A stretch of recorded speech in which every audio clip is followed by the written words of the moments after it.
Depuis 18 ans, le peuple érythréen lutte pour son indépendance nationale.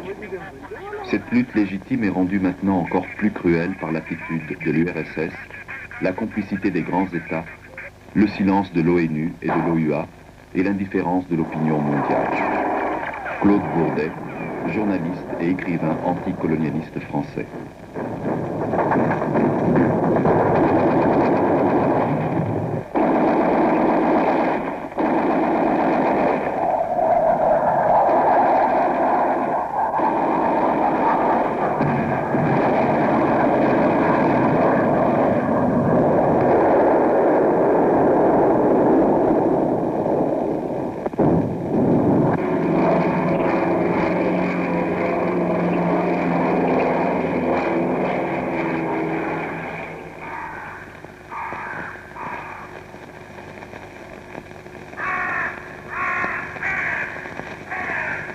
Quand je dis qu'il ne doit pas y avoir en France plus de quelques milliers de personnes qui sont aujourd'hui conscientes de la lutte érythréenne, cette parole est d'autant plus cruelle que je sais quelles sont les épreuves de ce peuple, qu'elles sont continuelles et qu'elles sont renouvelées dans l'horreur.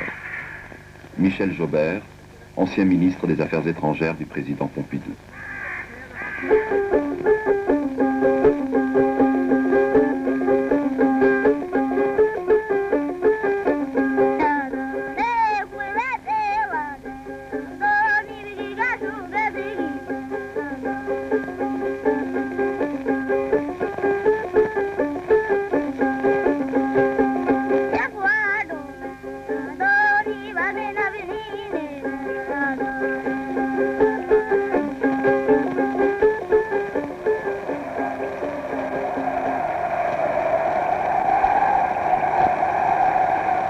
Au-delà des montagnes qui se dressent aux confins du Soudan, non loin de Djibouti, s'étend un pays plus grand que la Belgique ou le Portugal, l'Érythrée.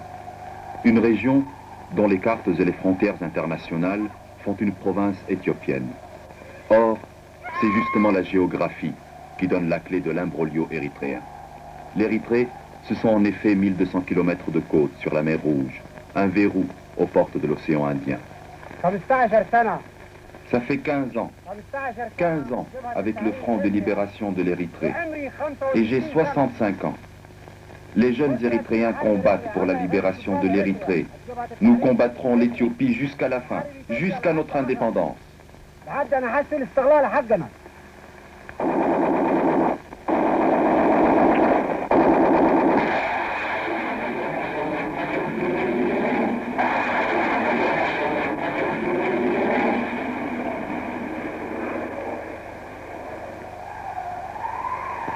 La longue lutte du peuple érythréen a déjà provoqué la mort de 110 000 combattants et civils, victimes ignorées d'une guerre oubliée.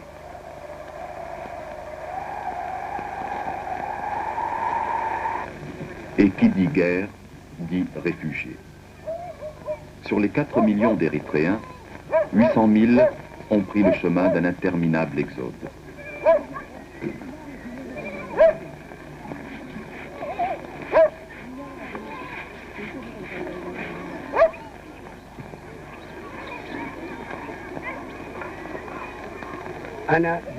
Je suis venu d'Érythrée, de Barentou, à pied. J'ai mis 21 jours pour arriver au Soudan. C'est à cause de la guerre avec l'Éthiopie. Les Éthiopiens ont tué les nôtres, ont brûlé nos maisons. J'ai fui et je suis venu au Soudan avec ma famille. Ici, nous l'avons reçu au PIMED.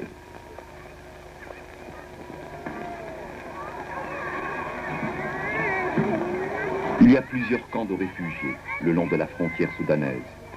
La tuberculose, la malaria, la dysenterie, la conjonctivite, les maladies de peau, et plus encore, la malnutrition y sévissent. Au camp de Oued el-Hiléou, on compte 20 morts par jour. Là sont nés des enfants qui, comme les enfants palestiniens, n'ont jamais vu le pays qu'on dit pourtant être le leur.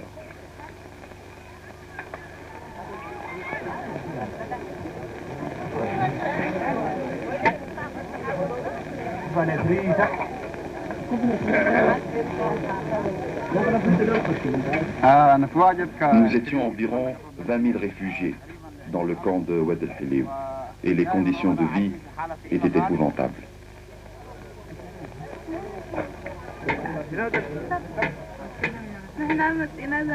Nous avons quitté notre pays. La guerre y rend la vie impossible.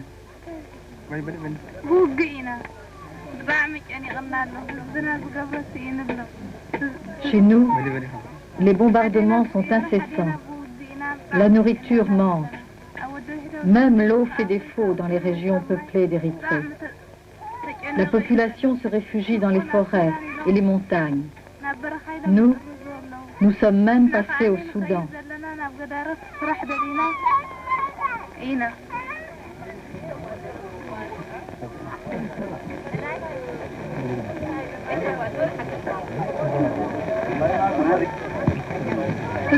Mais là-bas, nous ne pouvions survivre avec les aides que nous recevions. Nous quittons le camp pour aller chercher du travail à la ville.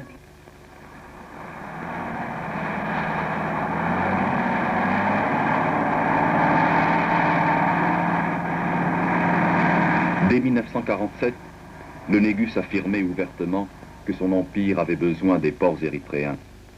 Il n'était que secondairement question à l'époque des prétendus droits historiques que les gouvernants d'Addis Abeba feront valoir par la suite. S'agit-il d'une guerre de sécession ou d'une guerre de libération nationale? Nous avons posé cette question essentielle à Ahmed Nasser, président du Front de libération de l'Érythrée. Au cours de l'histoire, l'Érythrée a été dominée par les Turcs ottomans, puis par les Égyptiens.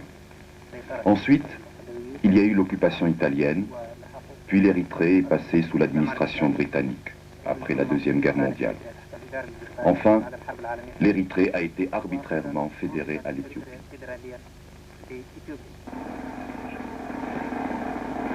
Le 15 septembre 1952, l'Érythrée est fédérée à l'Éthiopie par une décision de l'Assemblée générale des Nations unies. 2 ans plus tôt, Forster Dulles, secrétaire d'État américain, avait déclaré « L'intérêt stratégique en mer Rouge et les considérations de sécurité et de paix dans le monde font que ce pays doit être rattaché à l'Éthiopie, qui est notre ami. » Ces faits prouvent que l'Érythrée n'est pas sécessionniste, comme le prétendait Haïlé Sélassié et comme le maintient le nouveau régime éthiopien. Les documents de l'Organisation des Nations Unies prouvent que l'Érythrée n'est pas une partie de l'Éthiopie. La question de la scission est donc sans fondement. Au départ, faute de moyens, de simples actions de sabotage. Un train saute après évacuation des passagers. La compagnie ferroviaire éthiopienne avait refusé de payer la somme exigée par le front. Quand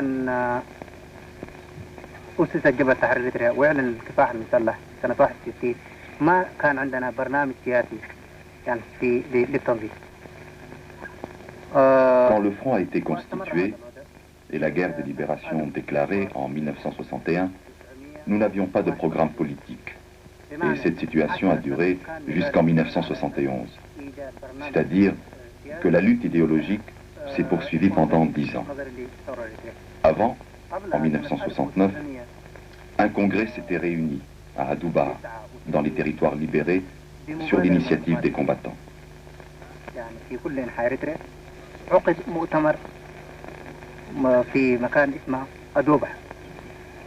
Rejetant l'autorité de l'état-major installé à l'étranger, les combattants prennent en charge la direction de la lutte.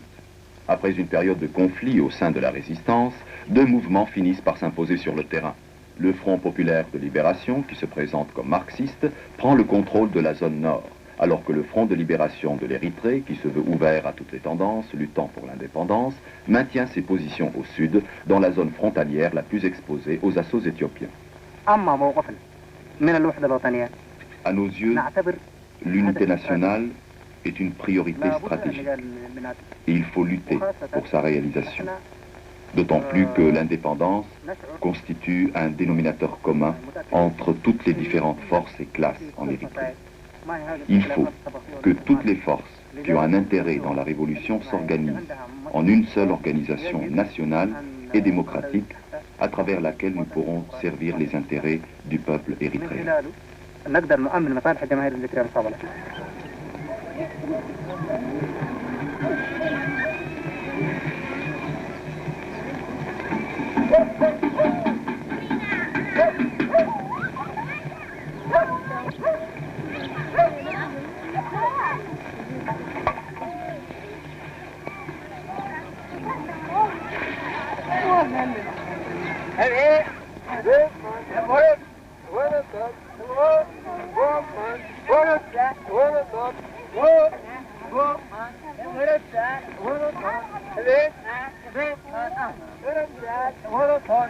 Haïlé Sélassié gave ses tigres de viande, alors que le peuple d'Éthiopie crie famine.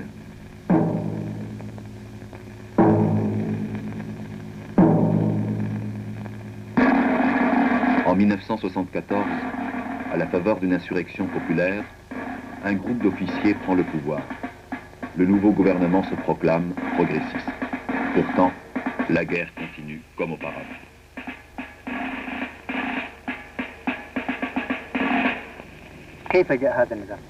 Comment le nouveau régime éthiopien a-t-il accédé au pouvoir?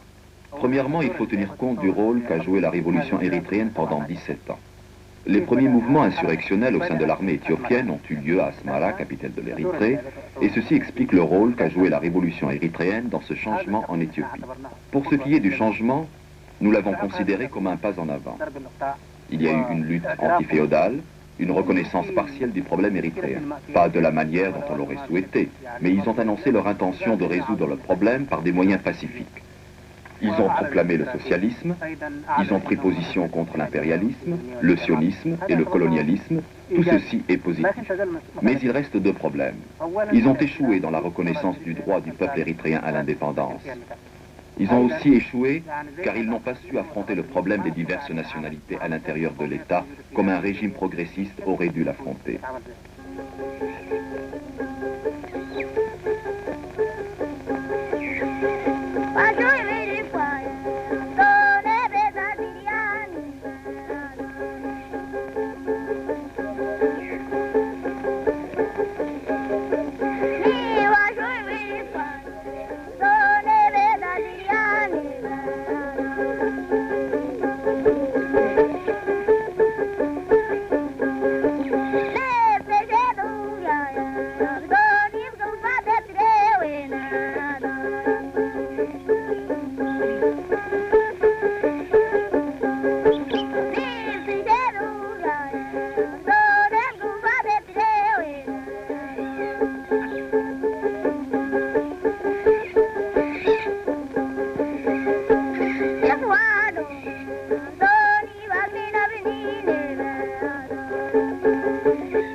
En 1975, les fronts qui contrôlent à présent l'essentiel des campagnes érythréennes engagent la bataille de la libération des villes, alors que l'armée éthiopienne est occupée à réprimer des soulèvements à l'intérieur et surtout en Ogaden.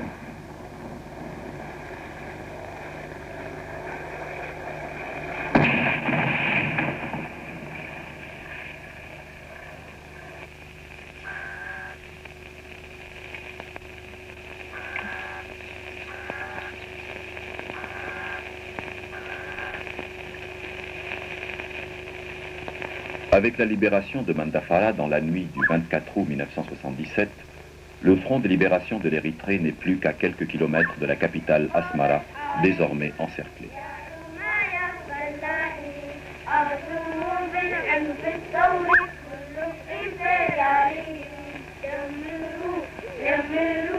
يملوا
Dans la ville, nous avons commencé par la lutte idéologique, dans le but d'élever la conscience politique des masses.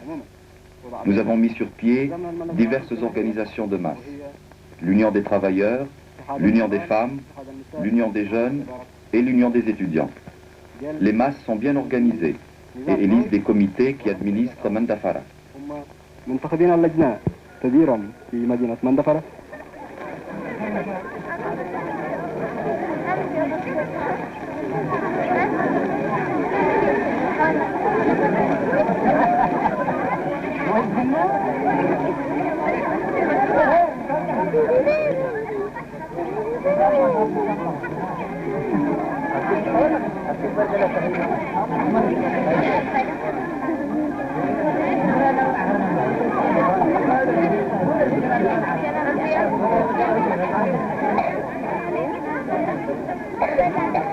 بعد تحرير مدينة مندفرة وباقي المدن العدو يحاول استعادة الوحدة الإدارية بأكملها. Après la libération de Mandafara et des autres villes, l'ennemi essaye de récupérer le terrain perdu. Et le Front de libération de l'Érythrée se défend en encerclant Asmara. Ces premières lignes constituent une défense des territoires libérés. En ce moment, l'ennemi a changé de stratégie. Avant, il essayait de nous attaquer à partir d'Asmara. Maintenant, il essaie de nous attaquer à partir du sud d'Adwa, en Éthiopie même. نرى تغيير في استراتيجية العدو لأنه في تحرك من اتجاه عدوى في الجنوب.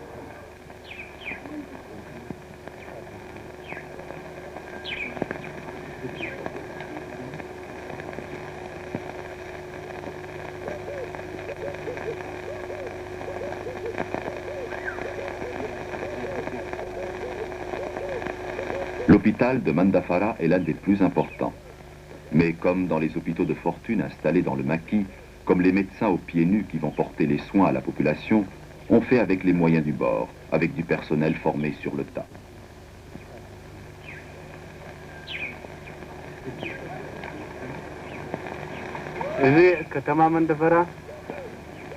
C'est l'hôpital Mohamed Ali Aboubakr. Dans cet hôpital, on soigne aussi bien des combattants du front que des malades civils. Lorsque l'ennemi nous attaque et bombarde nos villes, nous avons un grand nombre de blessés. On soigne aussi des maladies comme les troubles intestinaux.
Mengistu Haile Mariam s'est rendu compte que même s'il y a tous les jours des bombardements, le peuple érythréen ne reculera pas devant la tâche révolutionnaire. Il ne sera pas possible d'arrêter toutes les transformations révolutionnaires à Mandafara.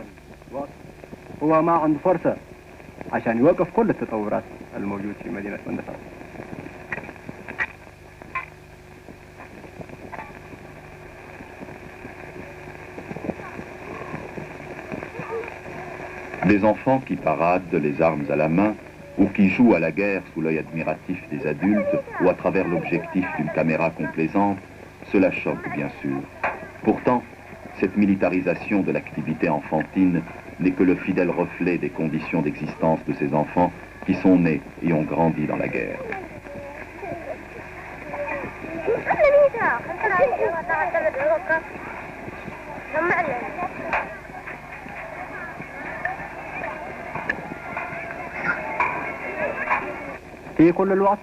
Nous ne céderons pas. Nous ne baisserons pas les bras. Nous ne rendrons pas la ville que nous avons libérée par le sang de nos martyrs.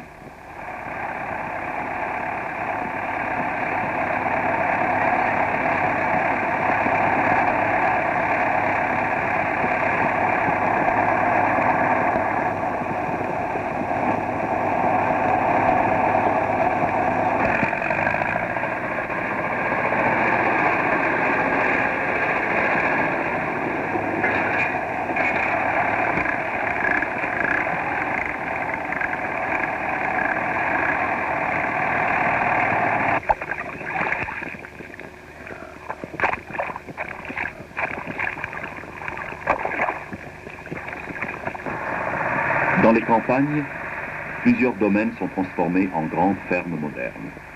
La ferme modèle Ali Dibir a fourni en 1977 60 000 quintaux de sorgho.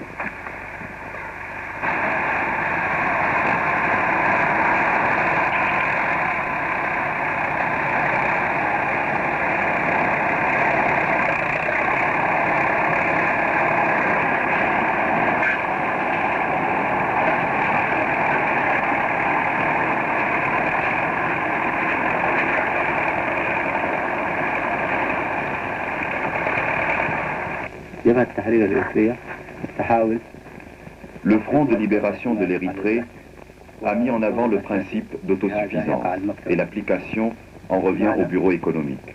C'est-à-dire que le bureau économique essaie de mettre en pratique ce principe au niveau de la production agricole et industrielle.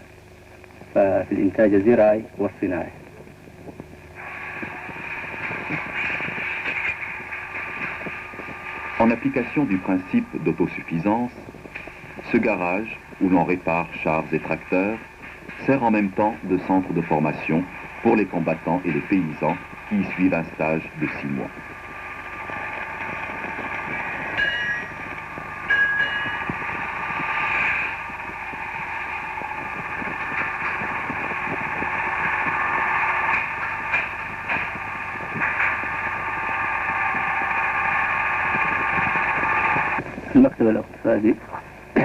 Le bureau économique est divisé en plusieurs sections.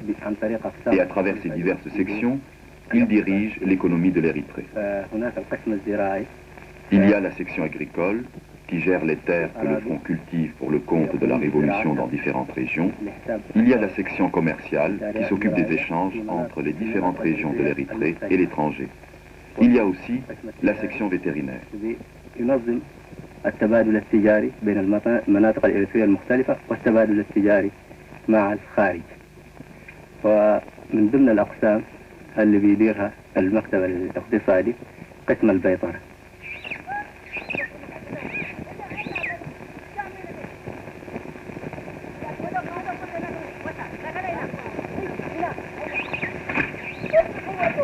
يلا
L'éducation, et particulièrement la lutte contre l'analphabétisme, est l'une des priorités du front.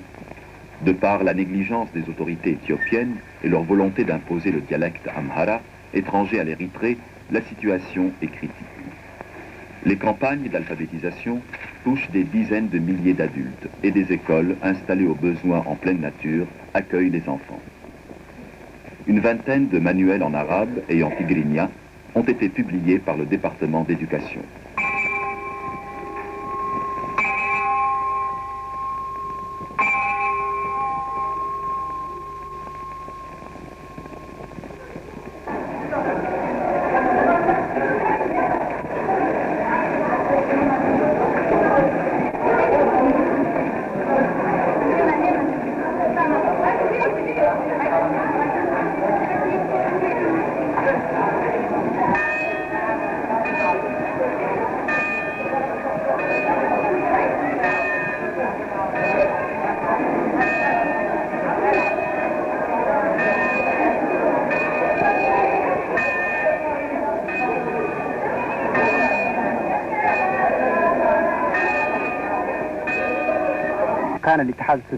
Quand la question érythréenne a été posée devant les Nations Unies en 1948, la position de l'URSS était favorable à l'indépendance de l'Érythrée. Ceci est une vérité historique que nous n'oublierons jamais. À cette même époque, les forces progressistes dans le monde n'avaient pas de relation avec l'Éthiopie. Au contraire, Cuba, par exemple, avait de très bonnes relations avec le Front de libération de l'Érythrée dès 1966. En 1968, Cuba a reçu un premier groupe de militants et beaucoup des cadres qui occupent actuellement des postes de direction à l'intérieur du front y ont été formés. Il faut aussi prendre en considération ce qu'a dit Fidel Castro en février 1975.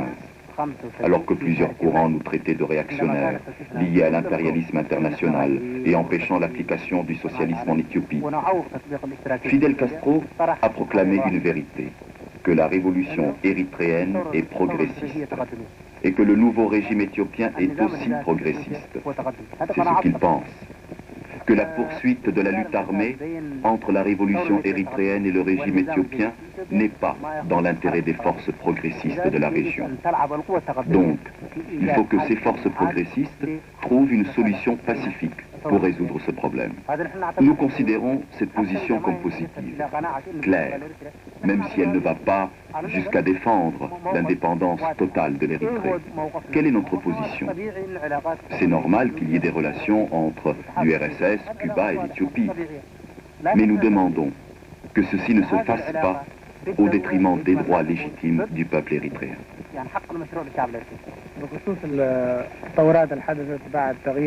Après l'abolition du régime féodal en Éthiopie, les principes proclamés et la solution pacifique proposée, nous avons été optimistes et nous avons espéré que la lutte entre nous et l'Éthiopie aurait une issue pacifique qui éviterait aux Érythréens et aux Éthiopiens la guerre et ses conséquences.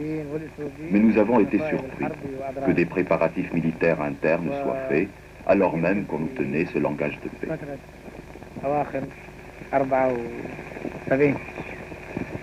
وبعد طرح السلم هذا والتغيير اللي بدأ على الساحة الإثيوبية فجأة شعرنا مع هذا الطرح نفسه مباشرة حشودات عسكرية متزايدة في إريتريا.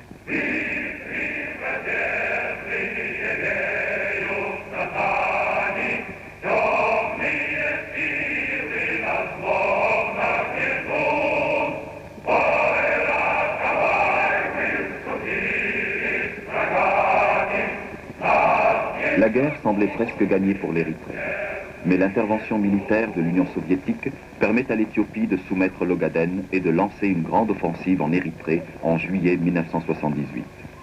Les principales villes érythréennes sont reprises. L'armée de libération se replie sur ses bases arrières dans les campagnes. Les Érythréens ont décidé ce repli stratégique pour deux raisons. Impossibilité de résister à une armée lourde en milieu urbain, à moins de pertes effroyables, et nécessité de sauvegarder les bases arrières. Maîtres des campagnes, les fronts reviennent à la situation d'avant 1975, camps camouflés dans les bois ou les montagnes.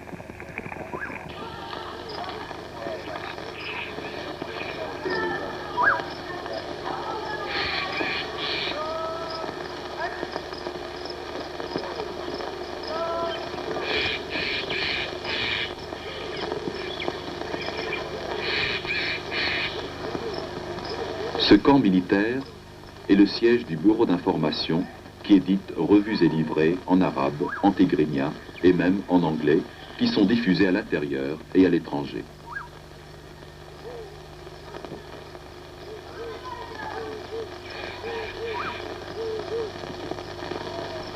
Les combattants cultivent la terre pour assurer leur propre subsistance. La nourriture se compose de quelques légumes assaisonnés d'huile et de galettes de sorgho.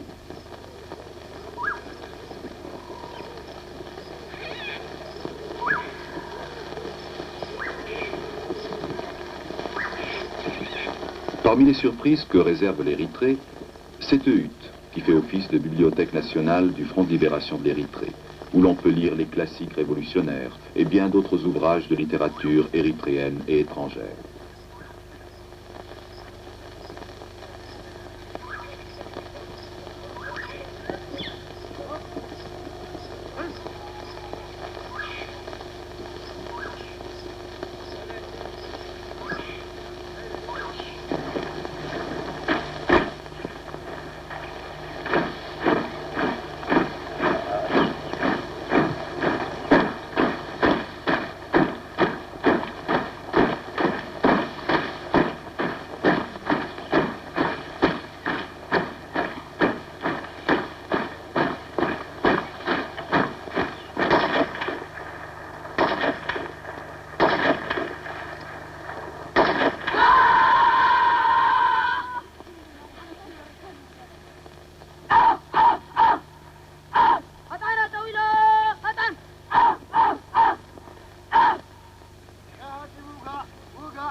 La lutte armée est liée organiquement à la lutte politique. Elle est l'expression matérielle de la lutte politique. Puisqu'on ne peut faire une révolution sans idéologie révolutionnaire, ni diriger une lutte sans cette idéologie. Le Front de libération de l'Érythrée, en tant que Front national et démocratique, englobe en son sein différentes forces politiques luttant pour l'indépendance. Et pour que chaque force connaisse son rôle dans la lutte et son chemin vers l'avenir, il a fallu organiser une école de cadres. Le rôle de l'école des cadres est l'approfondissement de l'idéologie révolutionnaire par les combattants et les différentes couches populaires. Son programme est composé de cours pratiques qui essaient de tirer les enseignements de la lutte du peuple érythréen et d'un cours théorique composé essentiellement d'une étude du matérialisme historique et d'un enseignement de la théorie communiste.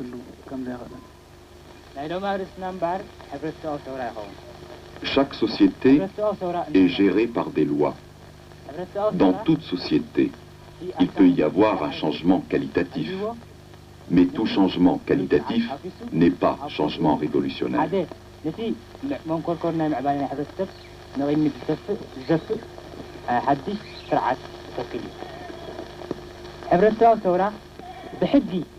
Le changement révolutionnaire ne s'opère pas d'un seul coup. Il y a un début, un développement et un accomplissement. Pourquoi la révolution éclate-t-elle? La révolution éclate avec le développement des forces productives et l'antagonisme entre le régime politique dominant et ses forces en évolution. Ainsi commence la lutte entre les forces productives et les forces possédantes.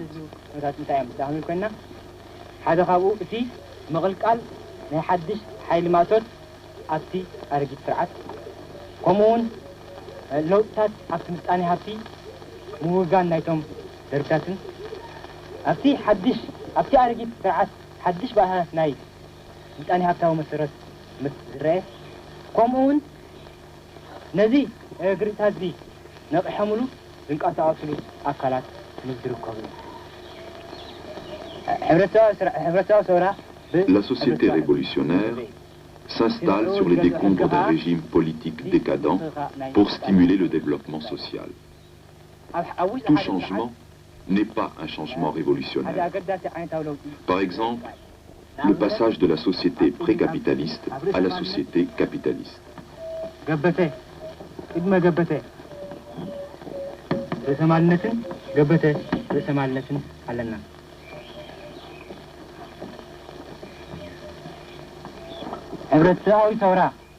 Quels sont les éléments qui permettent la victoire de la société révolutionnaire?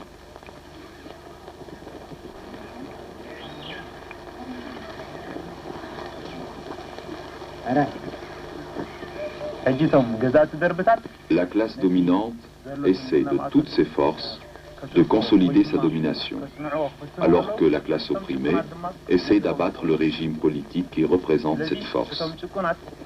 Et cette lutte nécessite la prise de conscience des travailleurs et leur engagement effectif.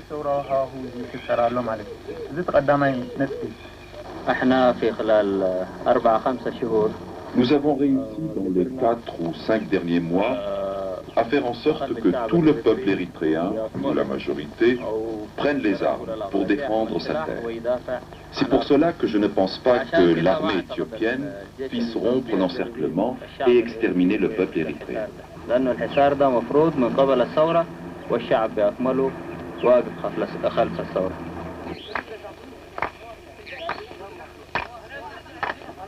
Les jeunes ayant quitté les villes occupées prennent soit le chemin de l'exil, soit s'enrôlent dans la guérilla, les filles comme les garçons.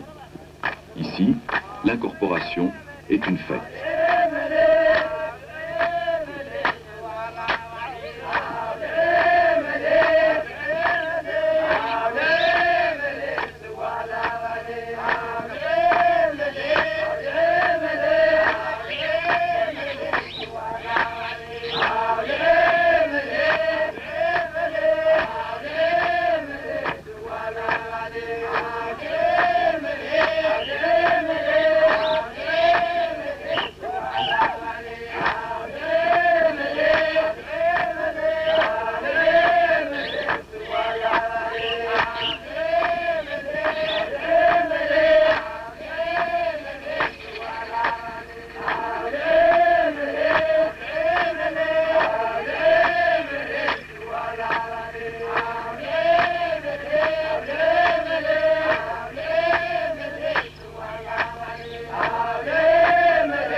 Il y a 9 ethnies en Érythrée.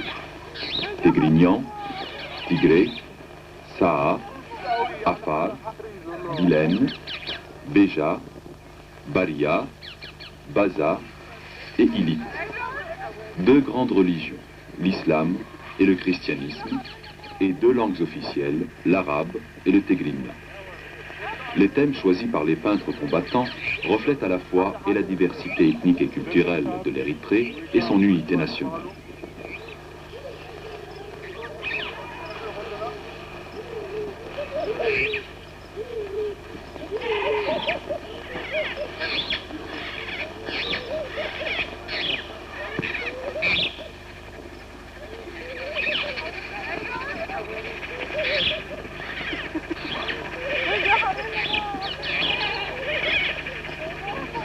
على حارة حريز والله